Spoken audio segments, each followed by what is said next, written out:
Good morning, everyone. Lots going on as usual, and so much going on. I thought this morning we would have the budget being the top story, and that is not going to happen. We'll get to the budget. We will get to the budget, and it'll be one of the beginning story. Well, no, it ends. It ends the YouTube video. We'll talk about the budget at the end of the YouTube version of this video, but there's so much other stuff going on that we have to talk about all of it. Interprovincial border restrictions, health unit travel restrictions. So you can't get out of Ontario, you can't go into Quebec, you can't go into Manitoba, you can't come into Ontario from either of those places. But flights still land in Toronto. You can't leave your health unit in BC. We're going to get to that. Police are attacking 12-year-olds. What is going on? What is happening to this country? We've slipped a long way in a very short time. First, I want to tell you about my newsletter. I went to send it yesterday, and as soon as I hit send, it gave me an error. And I tested it like twice. I sent emails to test accounts, like to my test list, and it worked okay. And then when I went to send it out, it did not work okay. But anyway, back to the drawing board. I'm working on it. Sorry, everyone. I'll reset. It's kind of a snapshot in time. It's supposed to tell the story of the last week, right? So I don't know if it's worthwhile sending. If I fix it today, I'll send it out. But it may just be a novelty item. Maybe I'll put it in the archives and that'll be that. Anyway, regardless, I tried. If you want to sign up for the newsletter or just sign up for my show notes, if YouTube gets rid of me, I'll email you type deal. You can sign up on CanadaReport.co or CanadaPoly.com. And yesterday I was talking with a friend of mine, and he gave me some feedback that I hadn't thought of before. Maybe you guys don't know there's a whole forum that goes along with this. So if you go to CanadaPoly.com and click on forums, you can join the conversation. And I used to talk about this a lot, actually, but I haven't talked about it in a while. The forum's pretty active and self-sufficient. So if you want to join in, we talk about federal politics, we talk about general stuff. There's lots of people talking, lots of stuff going on, and I don't censor the speech. And Mr. Gallibo, he's going to hate that. We're going to talk about that too in the news. So let's get into the news. Sorry, I don't mean to ramble at the beginning, but if I don't ramble at the beginning, I'll forget by the end. So, okay, let's get into it. The OPP has deleted this tweet. Very telling. Many posting Ezra's video probably has something to do with it. Hashtag corruption. The vehicle, it says, stop the spread of COVID-19. It says 32 individuals charged by the OPP across Ontario under the amended stay-at-home orders since April 17th. Over 4,500 out-of-province non-commercial vehicles checked at interprovincial borders since 12:01 a.m. on April 19th, 2021. And vehicles turned around at border 76. Wow. Right? Like this is the country we live in, and it's just not at all the country I grew up in. Not at all. A picture of Ontario's Iron Curtain is emerging at our border with Manitoba. We are seeing permanent pandemic taking root as 3 U.S. states and Atlantic Canada have made the loss of freedom a permanent fixture. The new Iron Curtain in Ontario keeps expanding. The borders are now closed with Quebec as OPP officers reject their oath to uphold our Constitution. And yes, we do have the freedom of movement, freedom of a whole bunch of things enshrined in the Constitution that are up on a shelf and not accessible to us right now. Sorry, citizen, if you think you have those rights, that's a little, I don't know, that's a little right wing. Right? Rights, right wing, it's right in the name. Ooh, scary. Armed, says Stacy. Armed, I cannot wrap my head around this. Maybe this will finally wake up the sleepy sheep. I don't think so. I think the sleepy sheep think that this is for your safety and the government would never do anything bad to you. Armed checkpoints appear along Ontario-Manitoba border, right?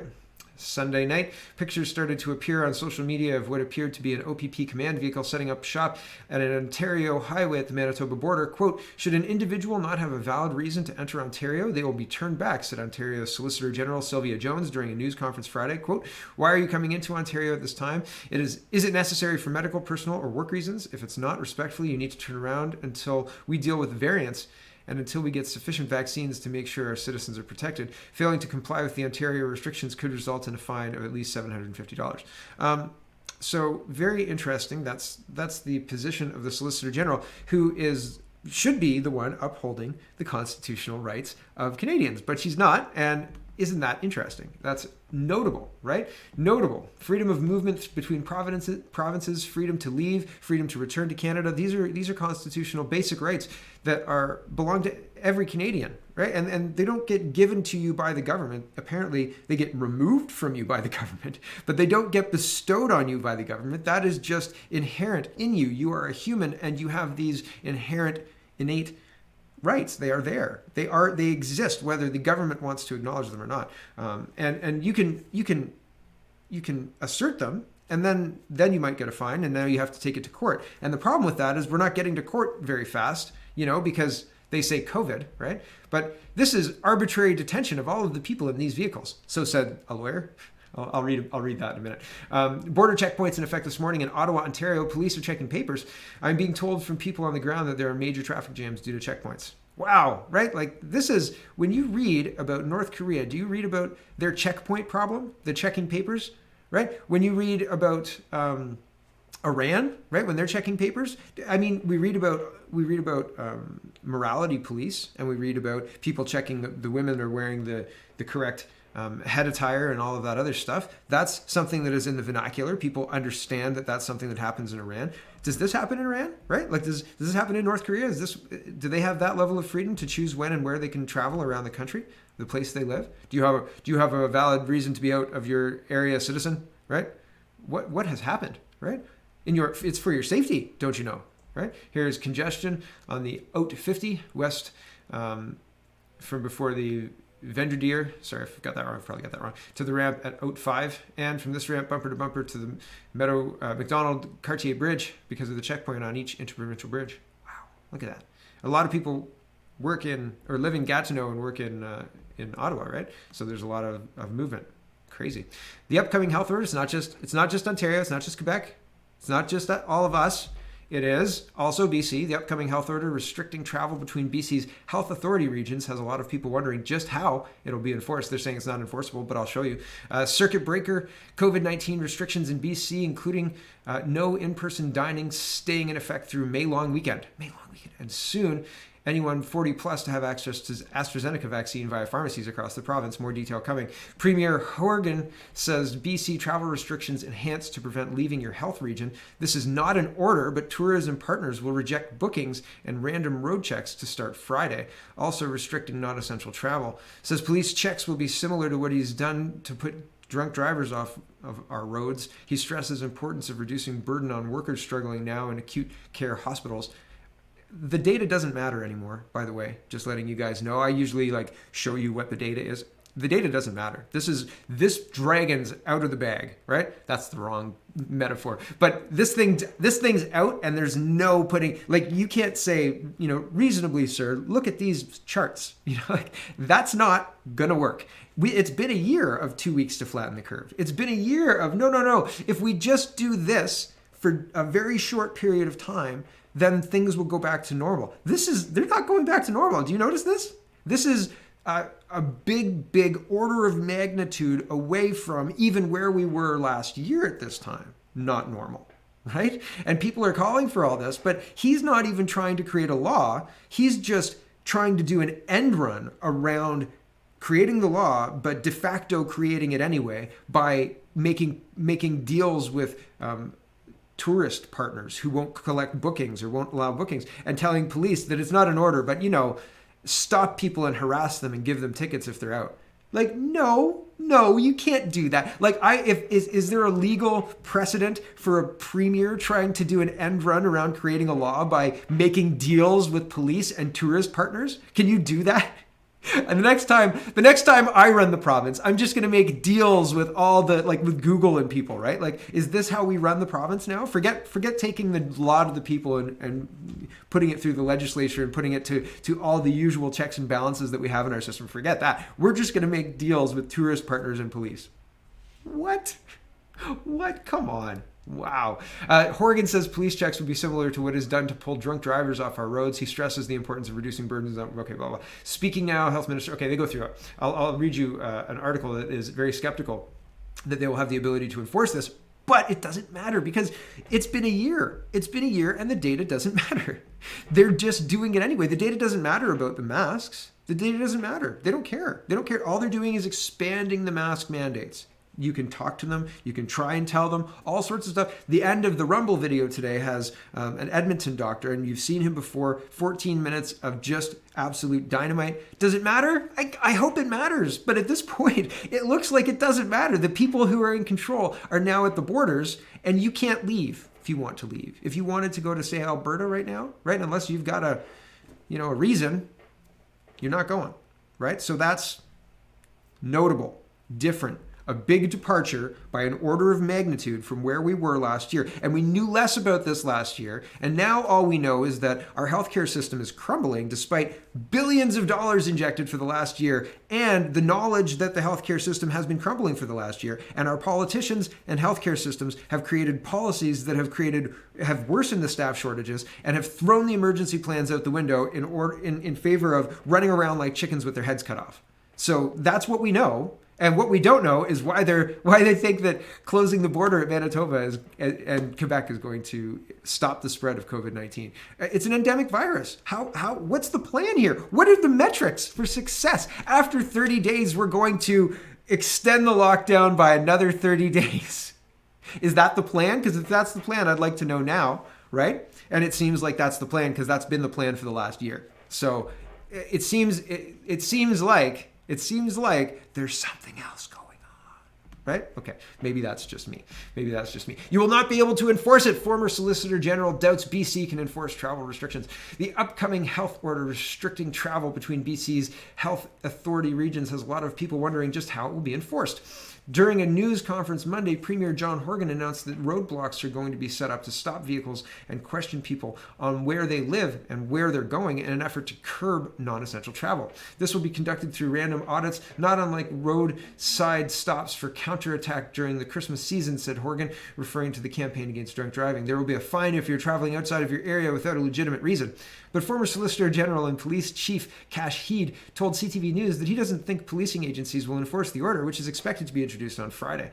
I don't think you can move the success of the roadblocks for drunk driving to this particular order because it's almost an arbitrary detention of the individuals in that vehicle and questioning them, which has nothing in relation to a legal matter that I'm privy to, he told CTV News. To stop someone, ask them for their identification, and then determine whether he or she has some type of authority to enter that other health region is going to be highly problematic. He'd added the cost is enormous for counterattack programs that are in place over the holidays, saying that many of the officers involved are on overtime hours, which means they are getting double their normal pay.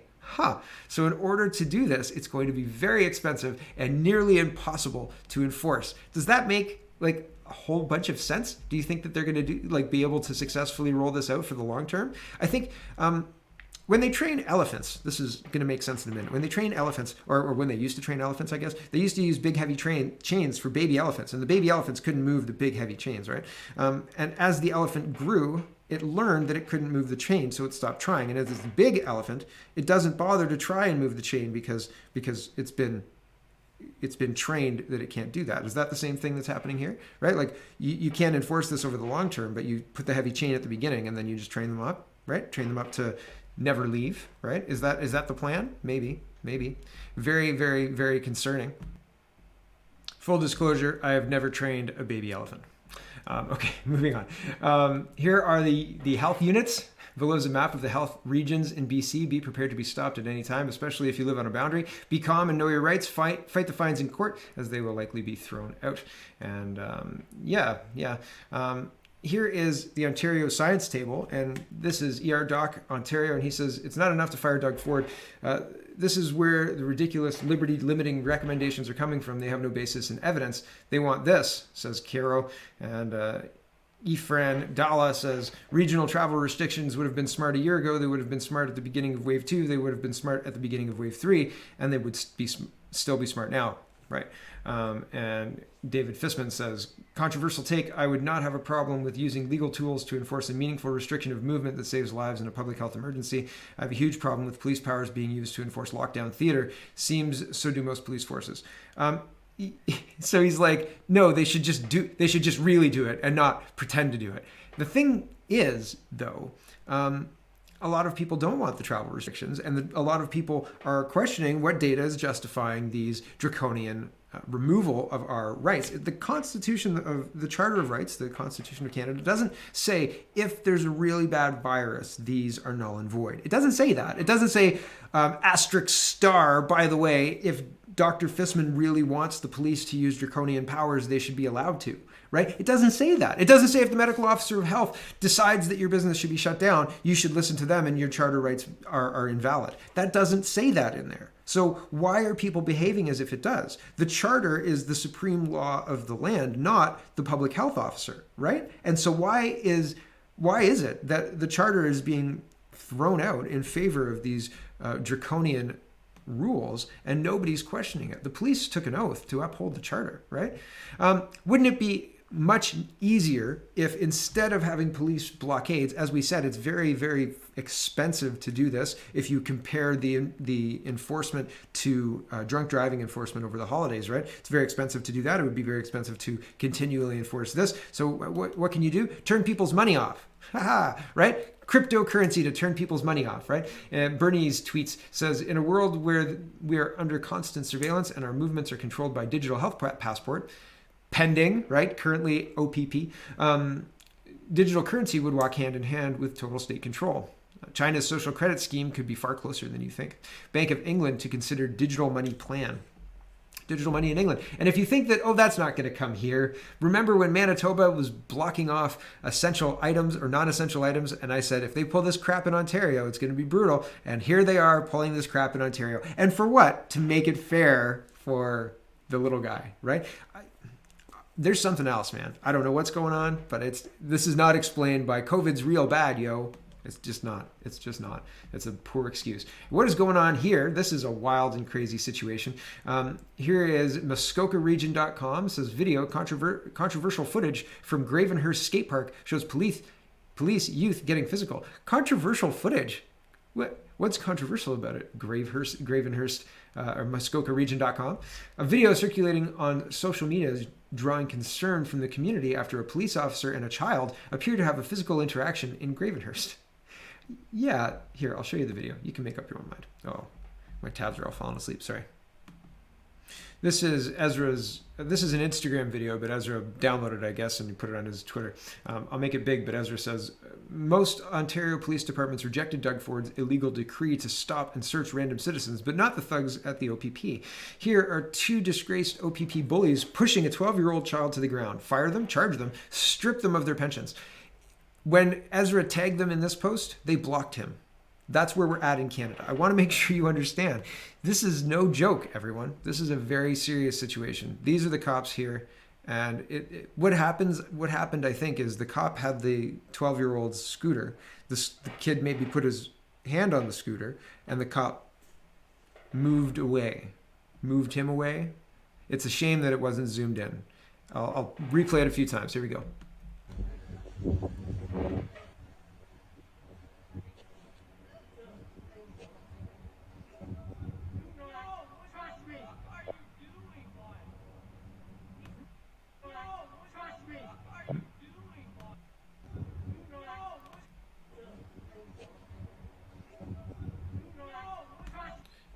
So, obviously, I mean, it's a difficult thing to see, but it is very clear that the cop pushed this kid to the ground. Like, and the kid goes a fair distance.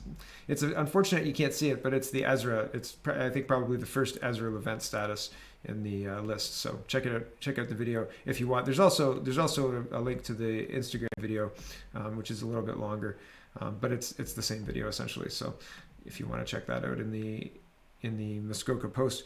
That's scary too. That's just as scary as the loss of our movement rights and freedoms, right? Here is the RCMP busting a birthday party for a child. That's concerning. It says our grandchildren were sent home by the RCMP for a birthday party. The youngest one's reaction: Canada Poly is busy destroying their future by taking their youth. #COVID-19.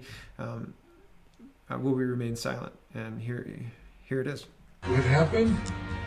The police came and sent us away. Did you see the police? Yeah.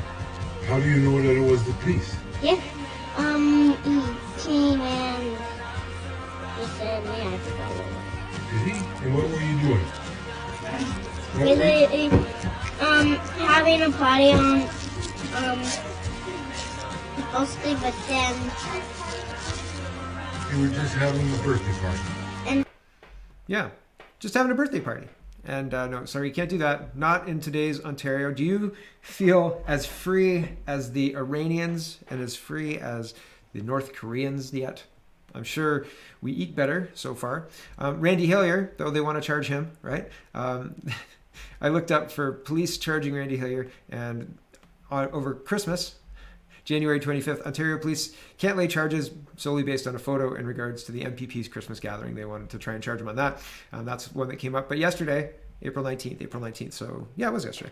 Happy 420, everyone. I forgot about that. Battle lines drawn between Chief Callaghan and MPP Hillier. And basically, there's a conversation that says MPP Randy Hillier is firing back at Belleville's police chief after comments he made Monday morning on the Lorne Brooker show. Chief Mike Callaghan discussed the anti-lockdown rally at West Zwicks Park, which gathered upwards of 200 people. Many of them marched to Belleville's City Hall as part of the demonstration. Hillier was a guest speaker, and he is one of the heads of the political coalition called No More Lockdowns. Here's Chief Callaghan's discussion with the talk show host.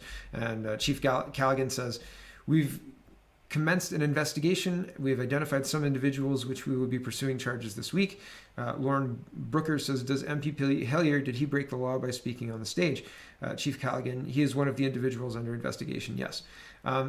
Wild. So this is using a police force to limit people's movement, remove their charter rights, remove their basic rights.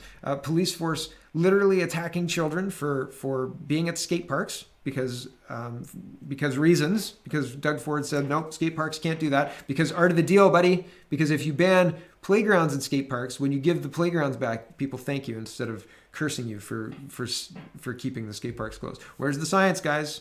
Where's the science on it? I'd love to see it. I'd love to see it. Doesn't matter. I think we're way past that now.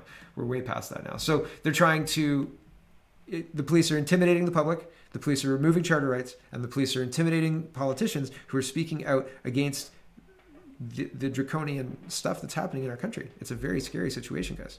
Very scary. Very, very, very scary. Okay, getting into protesting. We're still not at the budget. The budget is a big deal, okay? We're still not there.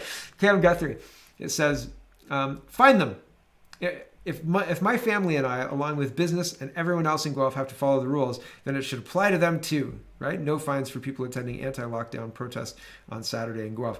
And I said, like, read the charter, man. Like, here's the Charter of Rights and Freedoms. You have freedom of association, freedom of conscience and religions, freedom of thought, belief, opinion, and expression, including freedom of the press and other media of communication, freedom of peaceful assembly, and freedom of association. It doesn't say unless there's a virus after that, okay? It doesn't say that. When people say, oh, find them, and Cam Guthrie tried to play both sides of this, right? This new provincial order that says police can stop people and ask them what they're up to stuff. I'm checking our charter on that one. I'm concerned about this and we're reviewing it. Either way, we're not going to be policing our way out of this pandemic. That's for sure. Find them. What a joke, right? What a joke. Forget that charter. Find those people. My goodness. Use the law to crush them. Yeah. If you stop standing up for the people you represent, you will find that you start to represent no one, right? And that's what's happening to the mayor of Brantford, okay? This behavior is completely inappropriate. I can tell you, having gone through this, there are many more good people in our community who stand by you and reject these actions. And this is the Brantford mayor decrying the protest in front of his home. When people don't like what's happening, that's the last resort. If they don't feel represented, then they're going to take the protest to where they feel that they'll be heard. And that's, Doug Ford's house, the mayor of Brampton's house, all of that. City Hall in Guelph, right?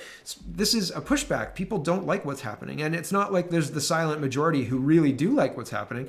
The silent majority would love to remove their masks. If you took the mask mandate off kids, how quickly do you think the masks would be abandoned?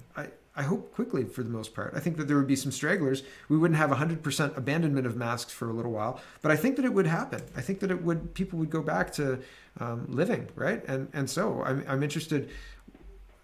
I'd love to see the data. It doesn't matter. The data doesn't matter. I know that. You know that. But what are you going to do, right? It's one of those situations where you better have backup plans. Get better backup plans. German court bans lateral thinking anti-lockdown protests. Oh man, right? Isn't that? Haven't we made these mistakes in history once before, guys? When you're finding yourself on the same side as the German courts, there, Cam. I don't know, man. I don't know. Yikes, right? Here's Britain, and this guy owns this pub, and he's losing his mind because the leader of the opposition party's gone into the pub, and he doesn't want him in the pub. And this is the security guard for the leader of the opposition, protecting the leader of the opposition, and because he thinks that he's going to bodily throw him out, and I think he probably would have bodily thrown him out. Okay, watch. Hold on. Let's make it bigger and watch. That man is not allowed in my pub. No, Lord. I'm not going to physically hurt him. That man. Oi! That's assault. I am not bothering you. I am not bothering him. That man is not allowed in my pub. Get out of my pub. Go on. Get out of my pub. Thank you.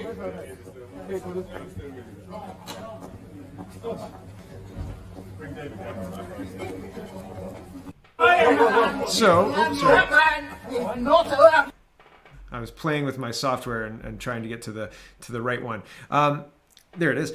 But interesting, right? People are not happy. This is not a happy British, oh, good try, old chap, right? Like, it's not like, oh, you did a good job and you really stood up for us and fought for us. No, this guy feels like he was sold out by the leader of the opposition and not represented well, and he didn't want him in his pub, and he said, get out.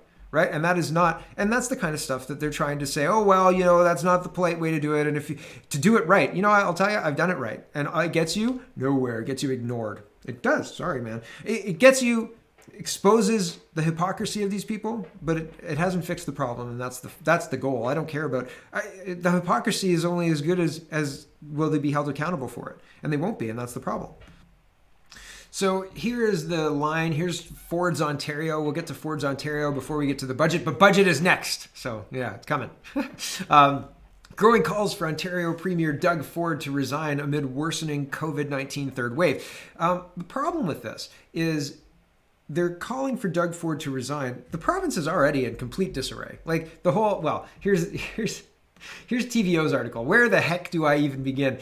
That's not really a rhetorical question. The past 72 hours in Ontario have been, with no exaggeration, the most bizarre 3 days I could ever covered or ever witnessed or even witnessed. There are 4 or 5 different columns I could write about it, and all would cover some entirely distinct, eye-popping angle. There's the dozens of police forces refused the Premier's offer of power to arbitrarily stop and interrogate any citizens without limit column. There's an entire column about what the new police powers, even the lesser revised ones, mean. There's the border closure column. There's a column about the insanity of closing playgrounds. There's a column about the volcano eruption of public anger after the new emergency measures were announced on Friday. You could do an entirely separate one just on the astonishing outpouring of on background only and off the record wailing and horror by progressive conservatives themselves, the likes of which I have never seen. And I say like I did then, time to make it public, guys. Wailing behind and off the record doesn't do a darn thing. In more normal times, back to the article. In more normal times, editorial boards and columnists would be calling for the government to resign, to step down in disgrace, purge a bunch of the top officials, starting with the Premier, and face the voters. It has been interesting to see how little of that there's been over the past few days. Resignations and electoral thrashing are warranted, but we're still in the damn crisis itself, and there's no appetite for a snap vote, even among the Premier's opponents in the legislature. What opponents in the legislature? Doug Ford, you haven't locked down enough. Like, that's not an opponent. That's somebody who's egging him on. Like, really. There is no opposition. I'm no exception to this. The only thing worse than more of this would be an election right now, on top of it all. There are rumors of a cabinet shuffle and perhaps a proroguing of the legislature, both being imminent. There's already been at least one staffing change in the Premier's office. These are signs that at least some people around Ford are able to grasp the enormity of the current disaster and are doing what they can to restore order. So I don't know about proroguing of Parliament. He may have been speaking about the government's offer to the NDP to prorogue to protect the other people who have the legislative aids and stuff. But that's not exactly accurate. And this was published yesterday, so that's the most up to date. But who knows when it was written? Anyway, today's the 20th. So right, I don't know that calling for Doug Ford's head at this point is the right move because it doesn't get us out of the situation. The advice he's getting is clearly wrong. Look at Texas, look at Florida, look at South Carolina, South Carolina, South Dakota, North Dakota, blah, blah, blah, blah, blah. There's all sorts of places that are open but who have numbers better than ours, and it's not because they have vaccinated more people.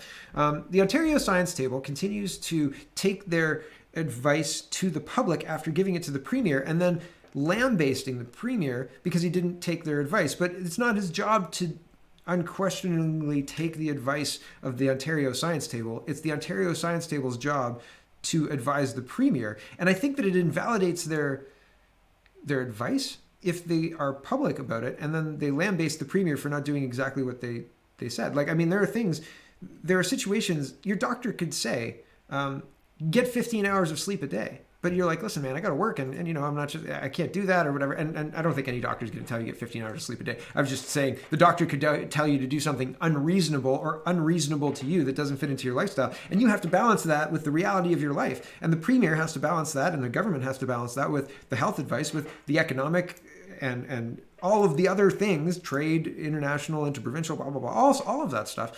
They have to balance that. They can't just go, okay, the doctor told me that I had to do X, so I have to do X. And I'm not going to question the doctor, and we're just going to do it. And we're not going to even, point out any of the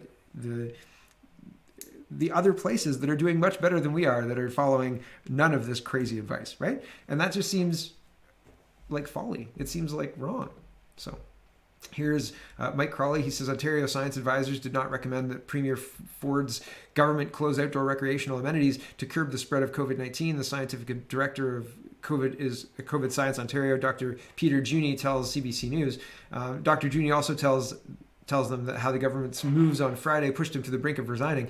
If you ignore the pandemic affects essential workers and their families, you basically don't address the root cause. Again, these people threatening to resign in the press. What does it do? I was really close to resigning. Oh, okay. You didn't though. So, do you think that you can do good? What exactly good are you going to do? Can you give us some metrics about what you think we need to get back to, or whatever, and what those metrics are based on? Can we start talking about real things, or are we just going to continue talking about maybe in the future and all of the scary stuff? Right? It all rubs me the wrong way because it doesn't seem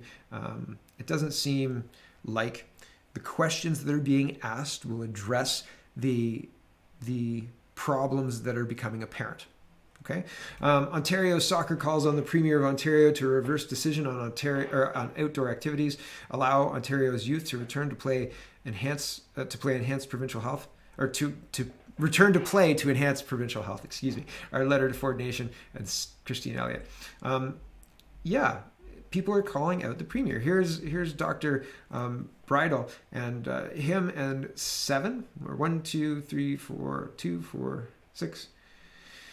9. Him and 8 other people are calling on the Premier to debate the data that they have with regard to the public response to COVID.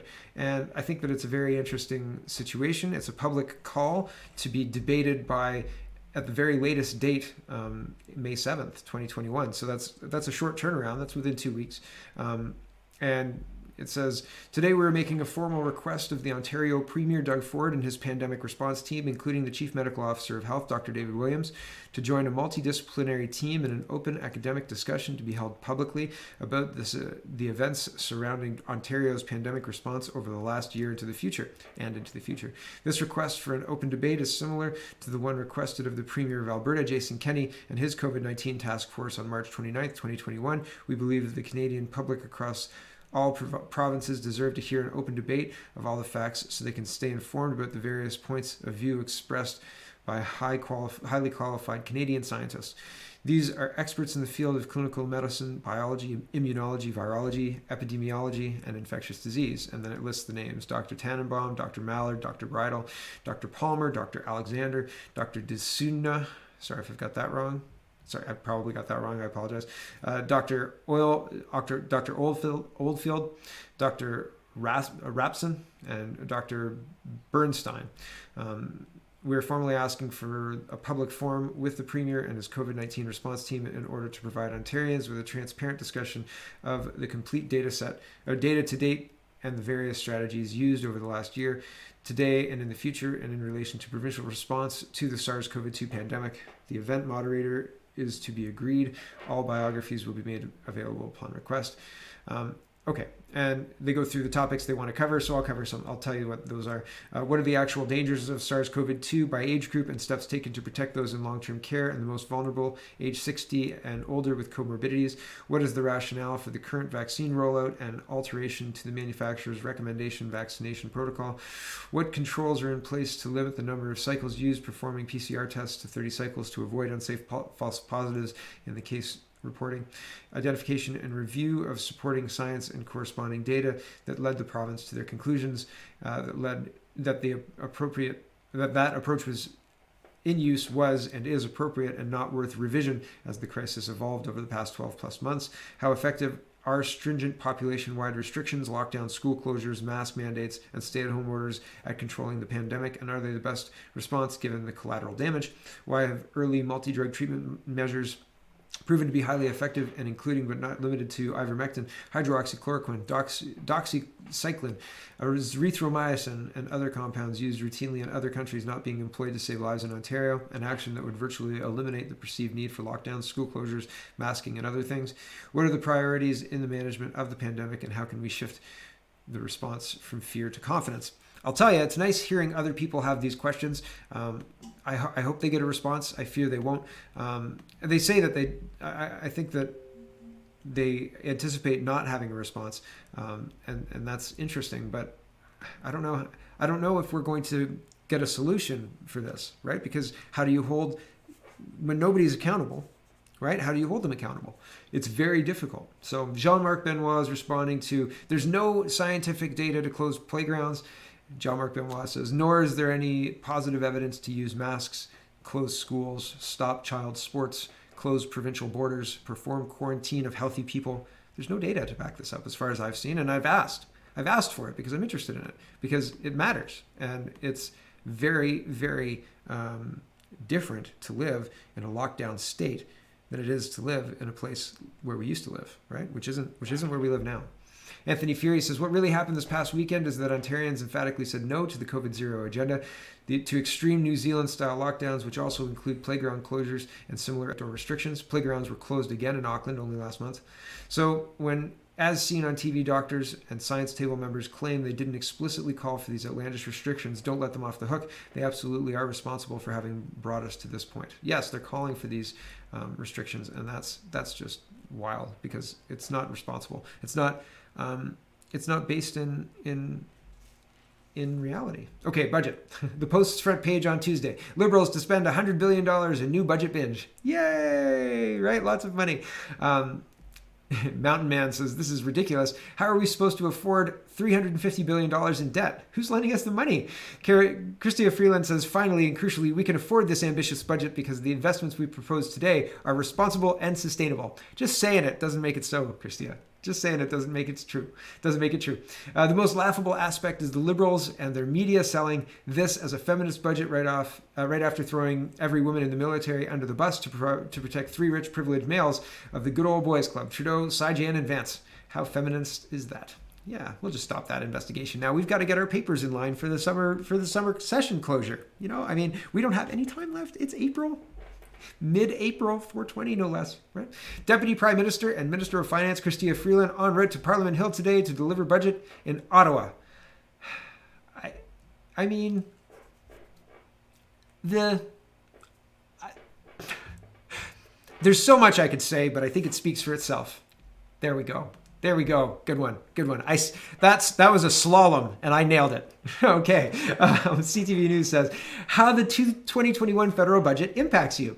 Okay. CTVnews.ca has analyzed the document. So take everything I'm about to say with a grain of salt. I'm just giving you the highlights. Fundamentally, the budget is less of a deficit than I thought it would be. I thought it would be in the 600 area. We're between 3 and 4, I think. And like 4 is I don't think it goes above $400 billion deficit federally, which we had a $20 billion deficit before, right? So yeah, it's not great. And we've got a $1 trillion debt. Not great. Who's lending us the money? But anyway, how is this going to affect you in the short term. Okay, the cost of childcare, is that a financial strain? Get ready for all of the taxpayers in Canada to help you pay for it, everyone. Lucky us, right? The NDP, I mean the Liberals. The government is proposing to cut down on the costs of regulated childcare in the country to $10 per day on average within the next 5 years. By the end of 2022, the government is aiming to see a 50% decrease in average fees. Hey, how are those cell phone bills going? Are they decreasing? Yeah? Okay. Liberal promise, remember? They're full of promises. They deliver rarely, right? They deliver lots of debt. Searching for affordable housing, the budget earmarks money specifically for construction of 30 new public housing units across the Northwest Territories and approximately 100 new housing units in Nunavut. Ooh. The Liberals are also committing to ending the chronic homelessness in Canada, with millions going to the Reaching Home, the government's strategy combating homelessness, and another chunk going to the creation of a pilot program to reduce veteran-specific homelessness. I think this is the hotel purchasing program. They buy hotels in neighborhoods and then turn them into housing for at-risk people. And I've maintained that homelessness is sometimes a comorbidity with other mental health issues, and giving a homeless person a place to stay, well, may be a very tangible thing and a good goal, and maybe one of the building blocks to moving out of that situation. That all might be true, but it doesn't solve the problem. It doesn't fix it. It doesn't, it's not a magic poof, everything's done. It doesn't do that. And people think that it does, right? Well, they've got housing, right? Yeah, but who's staffing the housing? If there's a mental health issue, who's helping with the medication or whatever? And people age. There's all sorts. I worked in helping units, right? I worked in children's mental health. I worked in group homes. I understand how these things run. It's expensive, and you can't solve all the problems. And I'm not saying that people should be let to languish, but I'm saying we used to have mental health beds and places to put people who were languishing, and then we got rid of that all, defunded it all, and put them out on the streets, and so their families can pay for it, right? Privatization, et cetera, et cetera. We used to have, I think it was 30 beds per capita for mental health. Alberta had 36 beds per capita for mental health in the late 70s, and in the 80s they said that's not how you deal with mental health, and they unwound it all. Unbelievable. Anyway, are you a senior in long-term care? The budget sees billions going to Health Canada to support the provinces and territories to develop national standards of long-term care. Millions will also go to Statistics Canada to improve data collection and infrastructure on supportive care, primary care, and pharmaceuticals. So are you a senior? We'll be supporting these programs. Huh. Yay. Forget giving you money. Oh, but they give $500 in August or something like that. The government is also proposing a new initiative dubbed the Age Well at Home Initiative to make it easier for seniors to age where they are through the community supports. To help with immediate pandemic needs, the Liberals are pitching to deliver a one-time payment of $500 in August to those who will be 75 and over as of June 22nd. In the long term, they will introduce legislation to raise old age security payments by 10% on an ongoing basis. So why don't they give, why 75 and up? Why only $500? Why don't they give tax breaks? Is the pandemic keeping you jobless if you're still out of a job due to the pandemic, which applies to approximately 300,000 Canadians, and the likelihood of returning to permanent work looks grim? The government is promising to prolong some of its key income supports through the fall. That's not great if you're a business looking for workers, right? That's not so good. Is your business still struggling? My problem with this is that businesses are struggling, but not all of them not all of them qualify. You can't replace an economy with government handouts. It just doesn't work. I know I sigh because I've said it so many times. These people should know this. These people do know this. Maybe it works in stakeholder capitalism. We should ask Chrystia Freeland. John Iverson, a federal budget that has something for everyone, including more debt. Yay! Yay! Freeland unveils Trudeau's $100 billion election bribe. Here's your $500 there, senior citizen. Will you vote for the Liberals for that, right? Here's Chrystia Freeland. Say what you will about Freeland, at least she's being honest when she says it will take 500 years to lower our deficit. Just listen to her interview with Evan Solomon. She says it very clearly. We'll get that deficit down. We'll get down to a deficit of 1.1% of GDP by 25-26. I think it's pretty funny. So hold on, here we go. Desktop only. How will you actually pay for all this? Well, first of all, Evan, let me just point out that the $354 billion for last year is actually significantly below our projection of $381.6 billion. So that's some good news, and it shows that we're careful in our forecasting. I would also really point out to people This is reasonable and sustainable. We have a declining debt to GDP ratio. We get down to a deficit of 1.1% in 25-26. And how we're going to pay for it is through jobs. Air Minister, how will you... So that's the growth strategy. 25-26, I think he's talking 2025 or 2026, but 25-26 sounds about right, because by every projection, well, I guess getting down to 1.1 of GDP, I don't know, but every projection that had us back to balance was in the 2040s. So 25-26, 500 years from now, that seems about accurate. Aaron O'Toole has a response to this. He's talking about more vaccines. The liberals are talking about growing out of the debt that we've placed on Canada, right? Jobs will get us out of this. So more people in Canada, more jobs, a faster turning economy, and no problem. But I don't know that that's realistic. I don't think that that's necessarily the way to do it. Doug Ford was trying to do that in Ontario for a similar size debt, though. Or a similar, I guess, size. I don't know. The debt in Ontario is $300 billion, and the deficit is not that high. But I'm not up on my Ontario deficit numbers right now, so I'm not going to diatribe on that. Here's small businesses. Dan Kelly, he says, some good news in budget 2021 for small businesses. Extension of the rent wage subsidy to the fall, a major new hiring incentive, and promises of a lower credit card and processing fee. Here's full CFIB full release. Sadly, the federal budget does absolutely nothing to fix many gaps in access to CEWS, CERS, or CEBA. New firms and thousands of others remain entirely left out. Fixing this is CFIB's top priority. I thank Deputy PM Chrystia Freeland for listening to CFIB's advice and creating a significant new hiring incentive for small businesses. This will be a powerful recovery measure to allow small firms to bring back their staff and get back into job creation mode.